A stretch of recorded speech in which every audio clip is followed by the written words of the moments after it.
Okay, we are live. Yay. Super pumped to be here. Happy Thursday. I almost said Wednesday. Yesterday was like a blur for me. So happy Thursday, happy Wednesday, whatever day it is. I'm so excited for this topic today. This is Sonia, and I have a special guest who I'll introduce you to in just a second. Coming to you live, both of us from the very windy state of Minnesota. And I am so pumped about this topic today because if you guys have been following me for a hot minute, you'll know that I'm just coming out of the closet talking about my moldy experience and being mold sick. And I think it's one of those things that unless there's awareness spread, people just don't know about mold. They know that there might be mold in their shower, but they don't know the damaging effects that it can cause to people's health. So that's what we're going to dig in and talk about today. And so if you guys are here live, let me know where you are watching from and what time. We're live on multiple platforms all over the place. So Facebook in multiple places, LinkedIn, YouTube. So wherever you guys are, let me know you're here. Say hi, Sonia. Hi, Andi. And let us know what time you're watching. And if you're going to catch this on the replay, if you would just drop replay and the time you saw this video in the comments so that we know kind of what's the best time for us to go live. We're still trying to take a temperature on that. So, all right, without further ado, I'm so excited to introduce you guys to Andi Hembroff. And she is my moldy friend. And we met actually within the last year and a half, I would say, Andi. Is that about right? That's right. Yeah. So we met because I was going through an experience in my home with mold that we found. And if you guys have heard my story, you'll know that we had a very clean home and had no clue that we had mold until I got sick. And it was years and years and years of feeling this just low level of I don't feel good. And I do have Epstein-Barr, so there's that going on in the background. Likely have Lyme disease as well too, but didn't spend thousands of dollars to take that test.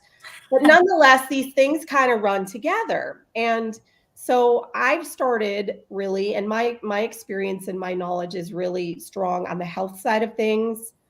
Where I think you're going to gain so much knowledge from Andi today is learning more about sort of the environmental side, essentially the indoor air quality and what it is that you do when you think you might have mold. So Andi is, as I mentioned, another moldy. She's not only in the mold industry, but also has mold illness. So most people get into this industry, Andi, as you know, because they have mold, right? Nobody just wakes up one day and says, I want to talk about mold, right?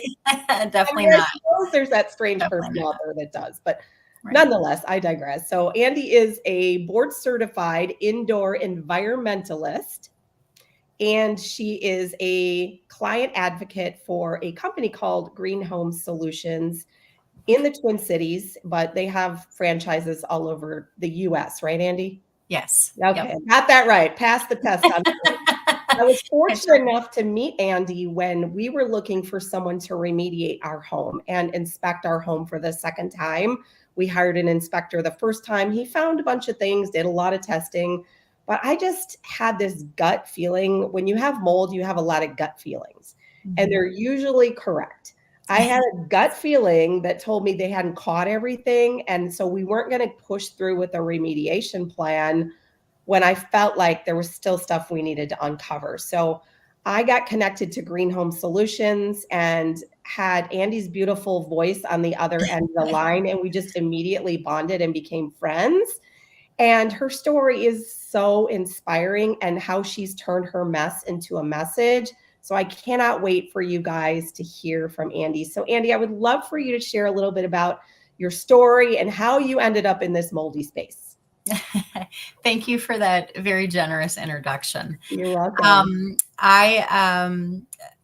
My education's in the sciences, so I was pre-med. I wanted to be a healthcare provider in some capacity, but I wanted to do things differently. I understood the importance of a good diet, nutrition, and so I was a biology and chemistry major. I met my husband late in life, and we very quickly, combined our lives and had a child. And our 2-year-old daughter contracted lead poisoning from our rental home in Minneapolis. We caught it right away, and then we purchased our first house to get out of that home. And the home that we purchased, it was modest. It was cute. We had it inspected prior to buying it. My mom's been a realtor, God, 50 years, and she helped us buy the house. And about a year after being in the house, my health started to decline, and it was strange things. I think it started off as tinnitus, ringing in my ears, and then it progressed to anxiety that wasn't typical. By the end of 2 years in the home, I had developed dementia-like symptoms. I was experiencing seizure-like episodes. I was mostly bedbound. I had a migraine that lasted 4 months long. It was just all very seemingly unrelated and bizarre. And at one point, my husband said, "Well, go to the doctor." And I said, "Well, what am I going to go for? Like, do I go for this and that?" And I did. All of the things, right? Right. Right. So I did. I went to, we spent a couple nights in the emergency room because my migraines were unbearable. And I kept saying to them, I said, "I've got this migraine I can't control, and I'm confused." And the result of all of those doctor visits was, they kept telling me, "You need a psychiatric exam. There's nothing wrong. There's nothing wrong. There's nothing wrong." Well, in 2019, the end of 2019, I believe, I was diagnosed with late stage Lyme disease. And I thought, okay, this makes sense. This fits the narrative. So I underwent a out of pocket Lyme protocol, and I followed it to a T. And I never improved. And I followed that protocol for about a year, to a tune of, I don't know how much money we spent. It was a lot. And then we ran out of money, and I had never improved. And a woman in one of the Lyme Facebook groups reached out to me. She goes, "I think you're living in mold. I think that's why you're not getting better." And I said, No, I'm not. My house is clean. I keep a really clean house. And, we had it inspected, and I kind of poo-pooed it. Well, then I traveled out of state. I visited my best friend. She was getting married. She lives in Florida. And I came home a week later. And after being gone, 10 minutes being in my house, I looked at my husband. I said, "It's the house." And so by the time we determined it was environmental, we were tapped out. We had no resources. So long story short, we lived in a tent. We moved out to a tent. We lived there for about 3 months because my health was terrible, and we couldn't be in the home. So we lived in this tent with our 2 small children, ages 4 and 6, and our 2 little dogs. And that's where I became an indoor environmentalist. So I took all my scientific backgrounds, and I read everything I could on mold remediation and indoor air quality and mold toxicity. So we ended up healing our home, and eventually, and then I forced my way into the industry. So now what I do is I am a client advocate. I add kind of a personal edge to the industry. Mold remediation and indoor air quality is incredibly personal. And there's a lot of misconceptions. There's really a lot of false and bad information out there. And so I try to be a connector of people and try to guide people through the process. It's definitely not what I thought I would do with my education and my life, but it is, mold really affected my health, and I see it in so many others. So that's how I came to be here. So That's so interesting. It's like I said earlier, nobody just wakes up and says, "I want to talk about mold," right? it's, I mean, I'm a great time at parties. So I can only imagine. I'm the same way. Like, I start talking about this, and it never can be a short conversation, especially when you get the question, "Okay, so A, how did you find out you have mold?" So that isn't a simple answer. We know that, right? And then B, how did you heal from it? And that isn't a simple answer. So you and I, even though we both have mold illness, we have very different symptoms. So you mentioned a couple of the symptoms that you had, but you got a lot of neurological based symptoms. Whereas other than brain fog and, some anxiety, depression, but those track really back to the gut because we know that 90% of your serotonin is in your gut. and So I had is it a gut I had leaky issue or is it a neurological issue? We'll call it both, right? The whole gut brain axis. But I was just talking about having really bad sinus issues. Andy's like, I don't have any sinus issues, right? So the point of the story is that mold illness manifests itself in a bazillion different ways. There are 37 official symptoms, but I can tell you there's a lot more, right? But Yes. the easiest way to explain it is you have this list of symptoms that you have that if you went to the doctor, you'd go from doctor to doctor to doctor to doctor because each of these symptoms is assigned to a different doctor, right? Because Yes. your Yep. primary doctor says, oh, you have migraines, let me send you to the neurologist. Yeah. Oh, you're depressed, let me send you to the psychiatrist, and here's a pill, right? Not ever thinking that all of these things are related and there's something called mold that's causing it. Like, that is the most bizarre concept for most people. So it brought you and I together and in a friendship, but also in a professional way, right? So I too, even though this isn't what I've done for a living, and I'm more on the health side of things, but I feel a very big obligation on my heart to help people with this too. I don't know exactly what that's going to look like at this point, but right now it's awareness, right? But So you nailed it, and that mold can cause systematic damage, and part of the complications in identifying that's an environmental issue is everybody is affected differently, and this is, by the way, why there's no industry regulations or threshold limit values, because how do you regulate something so diverse? So you have genetic predispositions. Women are more affected than men. Folks with autoimmune disorders are affected. Uh, and it does absolutely play a part in your gut. I developed leaky gut from mold, of course. So having a dietitian spreading this message is so huge. It's so paramount, but it makes it really difficult to identify because in our house, we thought, well, if it was environmental, everybody would be sick. And 2 months after moving into our house, our dog died. She developed a neurological disorder very suddenly. She was only 5. And we didn't we didn't connect the dots until after I got sick. But my husband, totally fine. He has just not really been affected. So it makes it really, really difficult to pinpoint it. But at the end of the day, you cannot be well in an environment that's sick. So you are just best served if you make sure it's not an issue from the get-go. yes, I love that. So that kind of leads us into a question that I get all the time. And I love hearing this from an expert like you. If somebody suspects, let's say they're having a laundry list of symptoms and they've listened to maybe some lives that you or I have done. If they suspect they might have mold or it might be on their radar, you could go in any different direction, but I know that you talk a lot about being smart with your resources Yes. because guys, I will tell you before I have Andi share her expertise, we spent a lot of money on this. It is not only financially devastating for your home and your environment, and that could be your car, it could be anywhere, right? But for most people, it's their home. It was for ours. We had, primarily mold in our attic, but other places as well.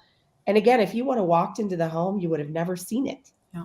And that's the scary part. However, it's financially devastating if you are not smart with your resources. And not only does it take a lot of money to heal from it, because I guarantee you, if you go to your primary care doctor, they're going to look at you like, we'll test you for a mold allergy, but this is not a mold allergy. It It's can not. have allergy as a component. Yeah. That's not what we're talking about. We're talking about a systemic chronic illness that causes chronic inflammation. As a matter of fact, people are starting to become familiar with the term chronic inflammatory response syndrome, or CIRS. It is actually a legit diagnosis these days, or mast cell activation syndrome, MCAS. And I believe, Andi, we both probably have both of We those. do. Yes. Yeah, guilty. But anyway, nonetheless, so there's starting to become more awareness. But talk to us, Andi, about what do you do if you suspect you have mold?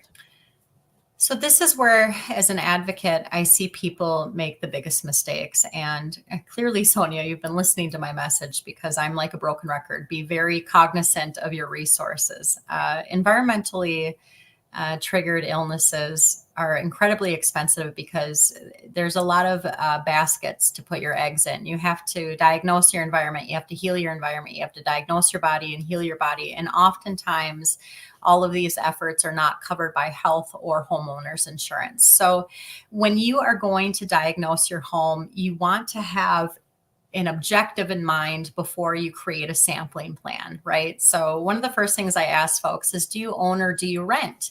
Because your objective in allocating resources to environmental testing is going to be very different if you rent versus if you own. For example, if you own your home, any resources that you allocate to testing your home should meet two objectives. Number one, identify sources of moisture, both past and present, if possible. And number two, determine what exactly building material is affected by mold, because those are the two components that you need to address in remediation. Now, if you're renting, your objective in testing might look a little bit different. So I appreciate a very holistic and direct approach to testing an environment. Holistic meaning a home is not unlike your body. It is a living and breathing entity with pathways and pressure differentials. It is truly a system. And when you're looking at biological contaminants such as fungi proliferates. It has just a crazy ability to proliferate, right, and find life. So it's advantageous to look at the home as a whole. I appreciate a direct approach, meaning that you look for sources of moisture. If you can identify sources of moisture within the building envelope, you are going to inadvertently find the biological contaminants. A good home inspection should not cost you thousands. And I'm not going to drop any names here, but there is a company that claims to be advocates, and they offer home inspections, and the cost of the inspections is between $8,000 and $15,000, which is terribly devastating to me. And what they do, the reason that their inspection is so expensive is that they acquire a lot of data points. Now, mold testing is a data point. And mold testing is simply a tool that should be used alongside other tools to obtain a diagnosis. The best way that I can describe this is, say you go into the doctor and you get a blood test, and the blood test shows that you have a low white blood cell count, right? So it's indicative of something being wrong in the body, right? Maybe disease is present somewhere. Now, to make a diagnosis, would you continue doing that same blood test? No, you wouldn't. You might see a specialist or get a CT scan or an MRI. So mold testing is very similar to that. So what a lot of people will do is they'll find a mold inspector that's very knowledgeable on mold, and they'll spend a few $100, and the mold inspector's like, you have an unhealthy fungal ecology in your home. And you're just like, well, no kidding. Right? That's why I hired you. You want to make sure that any resources that you're allocating towards testing your home work to meet a diagnosis. Okay. So, and again, that is going to identify sources of moisture and determine where the mold is. So you want mold testing used alongside other tools. So I'll wrap this up here. A good mold inspector is somebody that is very knowledgeable in mold testing methodologies. Obviously, mold is ubiquitous in nature. They need to know what different genera of mold mean, and because there's genera of mold that are indicative of water damage. But they also, and just as important, need to be very proficient in the building sciences with a good, firm understanding of how that building envelope is constructed. It's analogous to expecting a doctor to knowing the anatomy and physiology. So, when you suspect an issue in your home, don't just start testing. Have an objective in mind and be really careful where you're putting your resources, because these are lifelong, afflictions, and resources run out pretty quick. So, That's so interesting, because you literally, when I first was thinking about this as something that was possibly wrong in my body, being a healthcare professional, I tested my body first. Yeah. And having Epstein-Barr, for years just blaming everything on the Epstein-Barr. But I'm like, why is it that I'm not, even despite doing all of these healthy things that I do, I live a very healthy lifestyle. Why am I not getting better? I've read the books, I've listened to the podcasts, I have many friends that are functional medicine physicians. What is going on? Mm-hmm. And so I did my own research and realized there were two roads you could take. You could, if you knew something was going on in your home, you could test your home first. In my case, I had no idea because a lot of the water damage that had occurred in this house occurred unknowingly and or before we even lived here. Yes, and that's typical. And I will also tell you that the majority of mold in homes is not visible. Mm-hmm. So I can't tell you how many times I hear everything, there's no visible mold. And we had a little bit of visible mold, but it was truly the tip of the iceberg. So, and again, that falls back into why it's so important to find an inspector that's really knowledgeable in those changing building codes and knowing where to look for moisture and why it's there. Because if you find that moisture issue, you're going to find, you're going to find the mold, and it hides. So 100%. So you can look at your body if you've been sick yeah. as a place to start. And if you see problems, then you have to, just like Andi was talking about, you have to take that testing further, that investigative work further. Yep. And so, Andi, kind of in summary, there are some people, the things that people can do when they walk through their home, like some signs of water damage that might indicate they should inspect further. What would those be? That is a really great question, Sonia. So, a good flashlight, grab a good flashlight. You want to look at anywhere where there's water, right? So, under your sinks, in your utility room. I like to, my neighbors think I'm crazy, but I like to go out in my yard when it rains.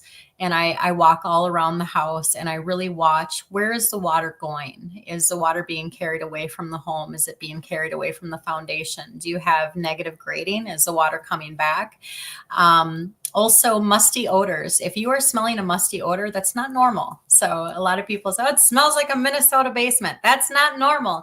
So actually, when you're smelling a musty odor, what you're smelling is the microbial VOCs that mold is giving off. So if you can smell a musty odor, you need to find the source. Water staining, bubbling, things like that. And also, trust your instinct. The times I doubted myself is heartbreaking because I knew something was wrong. And then I just thought, well, it can't be that. So trusting your instincts and just getting a good dang flashlight and just looking around. But even the one on your phone, guys, come on. Right. But be Pay really careful. attention. But be really careful with the do-it-yourself tests. I mean, even with an ERMI provides really useful data points, but I could talk for hours on ERMIs and the limitations. And at the end of the day, it's $300-400. So before you do any sort of spending money on testing your home, please reach out to me and talk to me. I'll guide you through the process, but Yeah, you can spend a lot of money because it's no different than health stuff, right? There's a solution for everything, and thank goodness there is. But I mean, people that have been on a mold healing journey, how much it takes to heal. Like I have a plethora of supplements that I take every day. Some it's not pharmaceutical linear. medications too. Yesterday I just saw my mold doctor and I now have to take another antifungal and an antibiotic. I mean, it's not, when people say, how do you deal with this condition? It's not one thing. No. And treatment plans look different too. And that's why it's so important to connect with the professionals who understand this, because this is not something, and this might be a good place to land the plane, Andi. This validates what you're saying in that contact a professional. People sometimes think it's just a little mold. Maybe I should just go grab some bleach and clean it up. Oh God, please don't. Please don't. Please don't. If this is on your radar and if you are limited in resources, please reach out. I'm on social media, and if I have the time and energy, I will always respond. There is an appropriate way to start the process in an inappropriate way. And you want to be so careful of your resources because, like Sonia said, these illnesses are so complex and healing from them is so multifaceted. And same with your environment. It's not always so straightforward healing your environment. So be really cognizant of where you're putting your resources and be educated in your decisions. So yes, perfectly said. And I'll leave you guys with two thoughts. These are two pieces of trivia for you. First has to do with your home. And if you live in the United States, I can't speak for other countries, but I'm going to assume it's probably similar. Over 50% of homes in America have some level of water damage. That is Mm. a lot I of would homes. say that's being generous. I Yeah, I would mean, say. that's like what's been like that's the official statement. It's Yep. probably much higher than that. Yeah, right. The second has to do with your health in that 25% of people, and again, these are average numbers, but about 25% of people, so Andi and I staring at each other would be two of those 25%. Mhm. Our bodies just do not detox biotoxins like mold, which explains why Andi's husband and even my other half, Wes, had virtually no symptoms. But here, Andi and I in the same home are sicker than, sick. Yeah. So those are two things to think about. Think about your home and the fact that this could be mold, but also your body. And that if you're having a lot of symptoms, it's definitely worth an investigation. So this has Absolutely. been so much fun. We have more moldy talk coming. We were just talking about like this is more than one conversation. It is. We'll If have to do you this again. Yes, for sure. If you guys find this helpful, we are live in a bunch of public places. You can share this video with those in your network because, again, this is not, we're here to spread awareness. Like, this is not something we just take lightly. We want you to be aware of what mold can do to your health.